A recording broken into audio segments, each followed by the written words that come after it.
Since Russia's full-scale invasion of Ukraine, the NATO neighbors of Belarus, Poland, Lithuania and Latvia have been building up their border defenses. Lithuania has just thrown a curveball that neither Russia nor the rest of the world could have ever expected.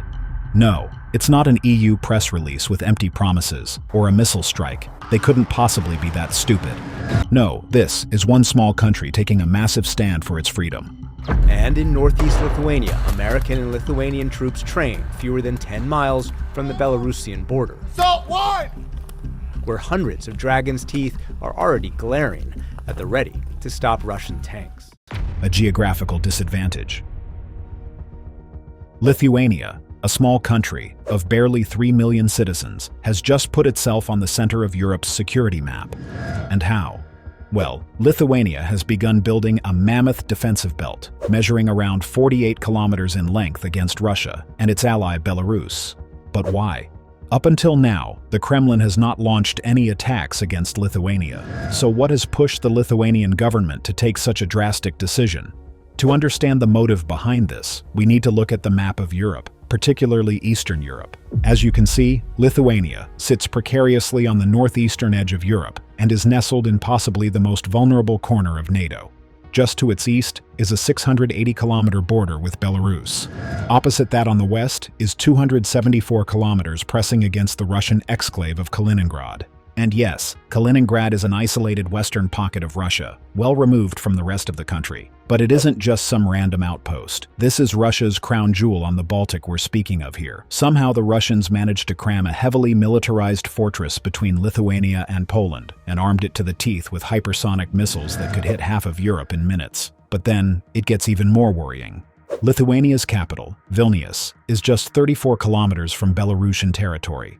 For context, if there were to be a missile strike, Lithuania's capital city would be under fire in less than 5 minutes. And if Russia were to ever move troops from Belarus, they'd be on Lithuanian soil in under an hour. And the worries only begin there. Because there's something else. It's called the Suwalki Gap.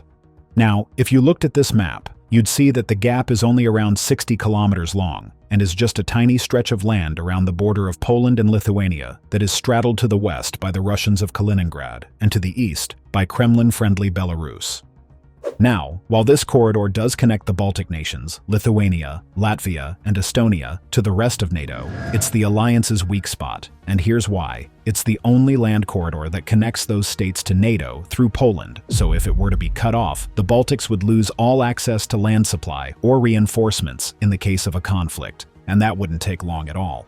Years ago, between the summer of 2014 and the spring of 2015, the RAND Corporation conducted a series of war games to see what would happen if Russia decided to invade the Baltic states. The results of their games were unsettling. As far back as then, it would only take the Kremlin between 36 to 60 hours before reaching the outskirts of Estonia and Latvia. They would have taken over NATO's weakest member states before they could even get any reinforcements. Nearly 10 years have passed, and with the current state of things, it's no wonder military analysts are calling this strip of land the most dangerous place in all of Europe. So you can bet that the Russians would love to capitalize on it. Which is why the logic behind Lithuania's recent actions makes a great deal of sense. This is not paranoia. It is geography dictating strategy, and it explains Lithuania's decision to act now by fortifying its borders and reshaping NATO's eastern flank in their bold dare to stand against Moscow. Lessons from history. Now here's something you should know. Lithuania's wall isn't being built in a vacuum. The people planning it have studied history, and history is full of walls that failed. The first one that would easily come to mind is the Maginot Line. You see, in the 1930s, the French government, reeling from the aftermath of World War I, poured billions into an elaborate defensive barrier in northeastern France. They called it the Maginot Line, after its principal creator, André Maginot, who was France's Minister of War in 1929 to 1931. Everything about it was perfect, at least at the time. Certain fortresses had held out against Germany in World War I, but this was far different. Yes, it had some semblance of the circular structure which was the base for most of these older defenses, but for the larger part, it mostly linear. From the troops' point of view, the line was a tremendous advance over previous fortifications. Its concrete was thicker than anything before it, and its guns were heavier too. Plus, there were air-conditioned areas for the troops, and the food was great too. This was a military wonder. complete with recreation areas, living quarters, supply storehouses, and even underground rail lines connecting various portions of the line for easy movement of troops, weapons, and reinforcements. And yet this frontier had one fault, not with its structure, but with the execution of it. The French had only built the line to cover the French-German frontier, but they left the French-Belgian one wide open. At first, it didn't seem like such a silly oversight, since around the time the line was being built, France and Belgium were mostly allies. But then in 1936, Belgium decided it wanted to be a neutral state, and so cut ties from France. Hitler immediately took advantage of that. He knew this frontier was nearly impenetrable, but still staged a smoke attack at it. The line obviously held, but in doing so, the French had given the Nazis ample time to prepare themselves for the colossal 1940 invasion of France through Netherlands and, you guessed it, Belgium.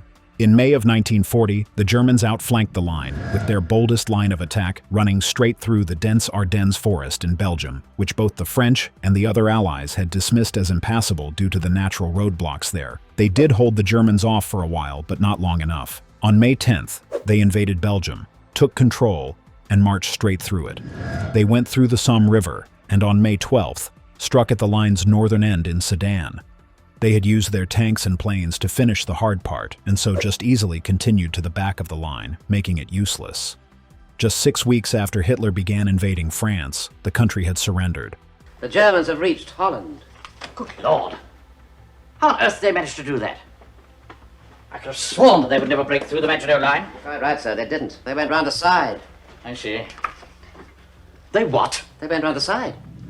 While one could say the Maginot Line is too far back to be used as an example of a failed experiment, Russia's Surovikin Line might be a more recent success.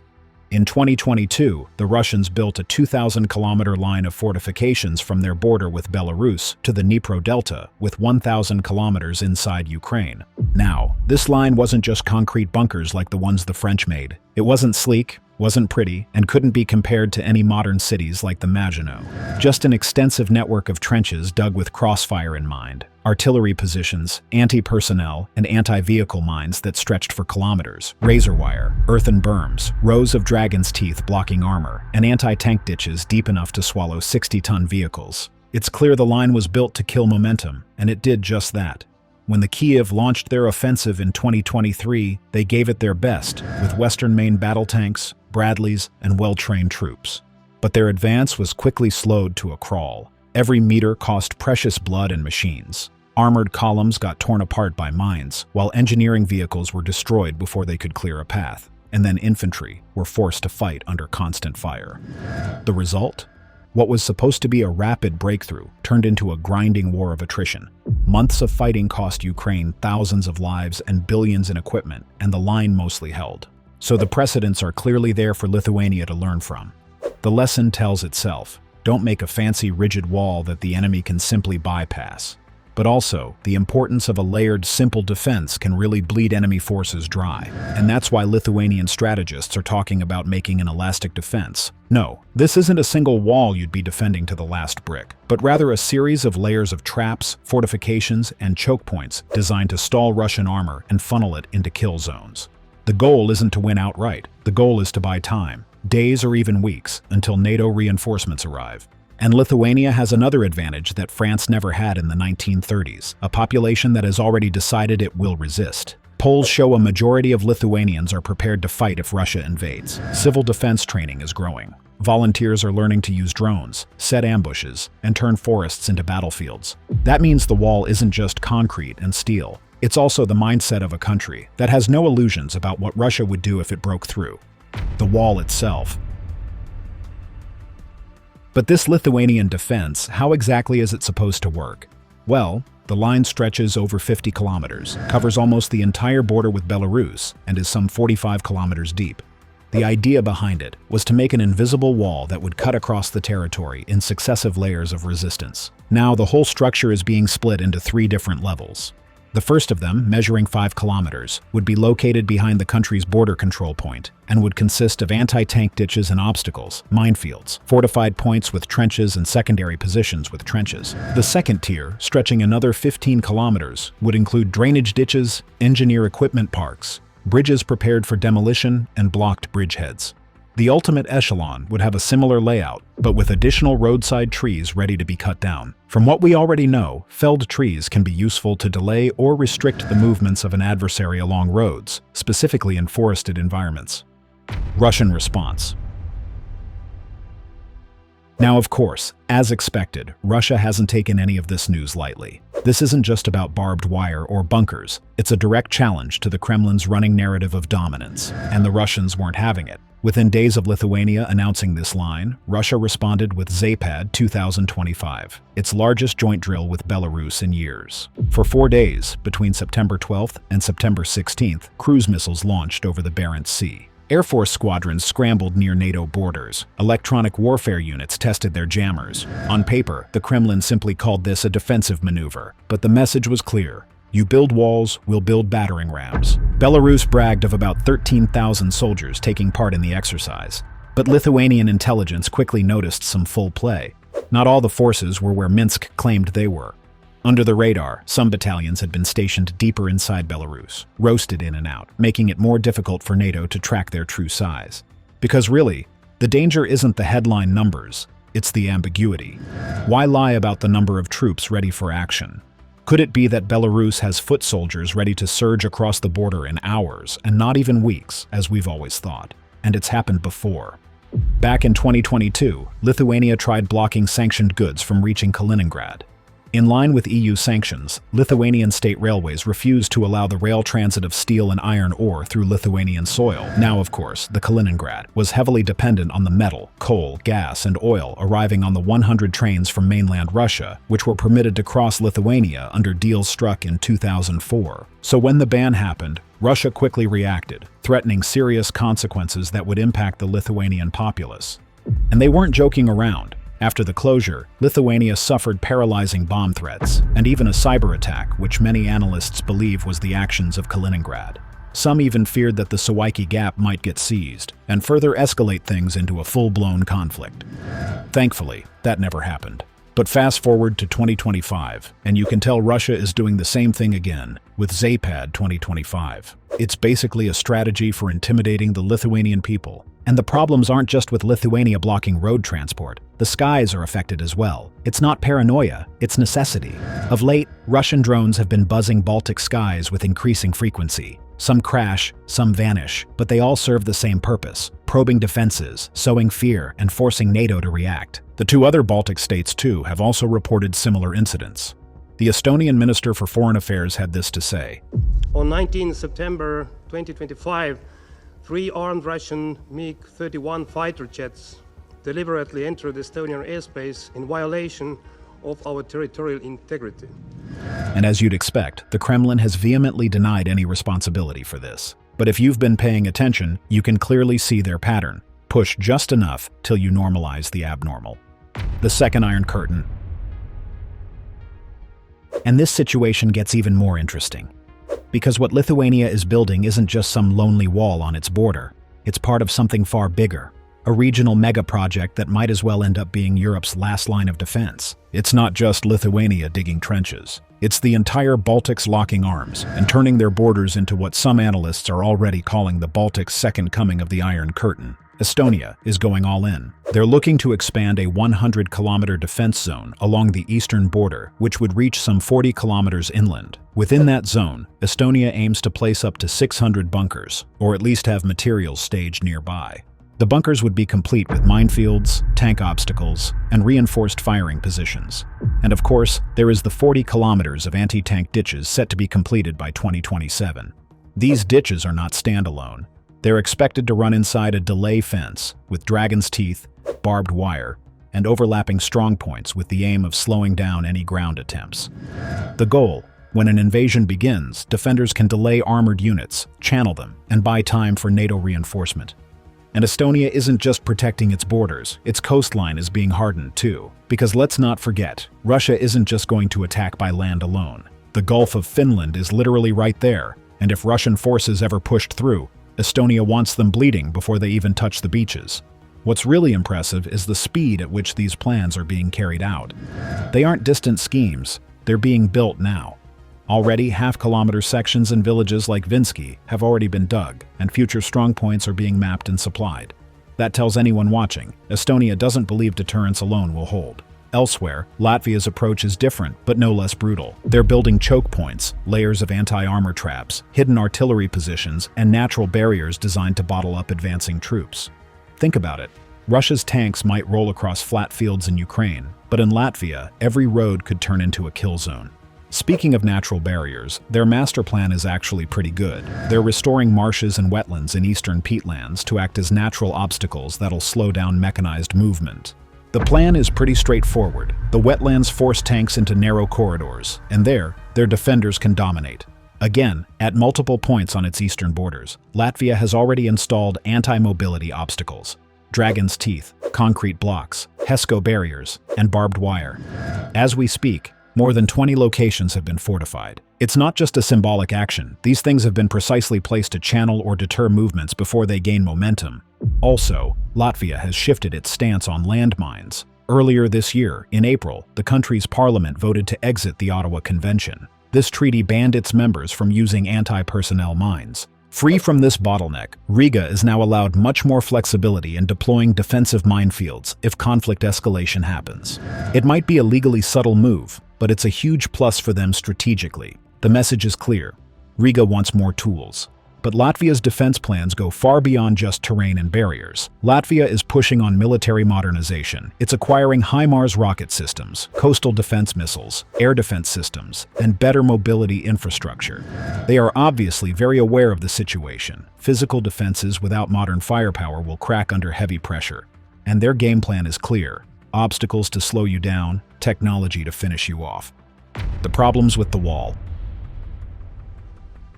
But back to Lithuania's wall. As ingenious as it may sound, there is still one thing we must bear in mind. The wall is pretty expensive. More than 150 million euros have been pumped into this project already so far, and it's not nearly done yet. Critics inside Lithuania argue it's too heavy a financial burden for a small country of under 3 million people. But public opinion says otherwise. The people are in strong support because they view it as a form of insurance. One lesson has always repeated itself over and over again. Vulnerability invites aggression, and they know they can't afford to show even the slightest signs of that. But here's the issue. While Lithuania's defenses might look great on paper, we need to bear in mind an uncomfortable truth. Walls don't win wars, armies do. And that's where the Baltic gamble starts to show its cracks. If we took a head count, the combined armies of Estonia, Latvia, and Lithuania do not even add up to 80,000 troops, and that's their actives and reserves altogether. Now, if we switched our attention to Russia, the story becomes very different. The Kremlin has been bleeding its men for 2.5 years in Ukraine, and yet can still field over 1 million personnel. Add in Wagner-style paramilitaries, Belarusian forces, and the sheer weight of artillery Russia has stockpiled in the Kaliningrad, and suddenly, those Baltic trenches don't look so secure. The walls might be static, but the numbers clearly aren't. If Russia ever decided to push, the Baltics could never win on their own. This isn't mere speculation, it's already written into NATO's strategy. That's why the troops currently stationed in Lithuania, Latvia, and Estonia aren't frontline armies. They're more like tripwires. If Russia crosses the border, these units aren't supposed to stop them, they're expected to die, to be overrun. And once that happens, Article 5 gets triggered, and the rest of NATO joins the fray. Basically, this defense plan relies on sacrifice. And while it is true that they're actually planning to use the walls to slow down any attacks, we have to ask again, for what? What are they slowing down Russian advances for? Well, it's simple. Time. NATO's heavy hitters, Germany, France, the US, would need a while to mobilize. Moving tanks, aircraft, and troops across Europe to stop Putin won't take up the same amount of time as ordering an Uber. And time isn't something the Baltics have a luxury of right now. It wouldn't take Russia a week to take over their capital cities, and they know it. It's why they built this wall. It's not supposed to stop Russia, it's only meant to slow them down, to force Russia into choke points, give Lithuania some breathing space, and allow the NATO allied forces to finish them off. But what if they don't? What if NATO never actually comes to Lithuania's aid? It sounds like a far-fetched possibility, but it actually isn't. Yes, Article 5 of the NATO agreement does state that an armed attack against one or more members will be considered an attack against all. In response, each other member would take such action as it deems necessary, including the use of armed force to restore and maintain the security of the North Atlantic area. It sounds very uplifting, but then you look at history and realize that this has only been invoked once, after the events of 9/11. NATO is 70 years old, And so you've really got to start asking questions. If Russia were to storm Lithuania's border tomorrow, would every NATO country really commit?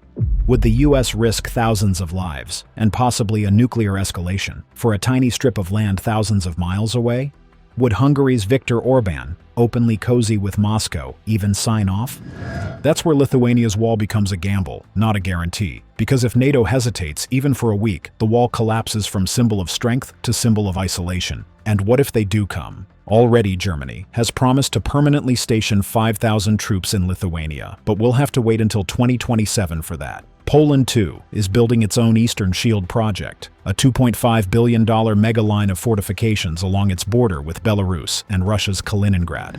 These actually show commitment, but they also show something else: how fragile NATO feels its eastern flank really is. Lithuania's topography doesn't really help either. It's flat, with no mountains or natural barriers, just a nice stretch of open plains and skyscrapers. Scenic, yes, but awfully vulnerable too. Once you break through the first line of defense, it's a straight shot to Vilnius. But while it's true that Lithuania and the rest of the Baltic states are clearly disadvantaged in this war, one can't help feeling that they might just be the ones to break the jugular and actually take Russia down if the Kremlin aggresses at them. Still, what do you think? Will Lithuania's line hold? Or is this just another white elephant project that shouldn't be getting any funding at all? Let us know in the comments, and do subscribe too. Thanks for watching.